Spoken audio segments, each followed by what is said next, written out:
In a big forest filled with tall trees and singing birds, there lived a little squirrel named Nibbles. He was small, with fluffy fur and a big bushy tail. Nibbles loved to play and climb trees, but there was one thing he was afraid of: crossing the wide, sparkling river that ran through the forest. All the other animals, like the rabbits and foxes, would hop across the stones on the river to reach the other side.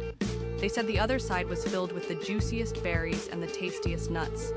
But Nibbles always stayed behind, too scared of slipping into the water. One sunny day, Nibbles' best friend, Peepo the sparrow, flew over to him. Nibbles, She chirped. there's a big nut tree on the other side of the river. Let's go get some nuts together. Nibbles shook his head. I can't, Peepo. What if I fall into the river? Peepo thought for a moment. I'll fly above you and guide you. Just take one hop at a time. Nibbles hesitated, but decided to try. Okay. He said, taking a deep breath. They reached the riverbank and Nibbles stared at the first stone. It looked so far, but Peepo cheered him on.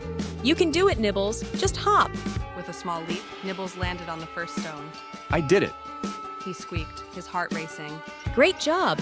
Now the next one. Peepo encouraged. Stone by stone, Nibbles hopped. At one point, he wobbled, and a tiny splash of water touched his paw. He froze, but Peepo sang.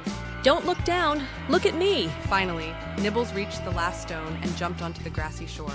I made it. He shouted, his tail flicking with excitement. On the other side, they found the biggest tree Nibbles had ever seen, its branches heavy with golden nuts.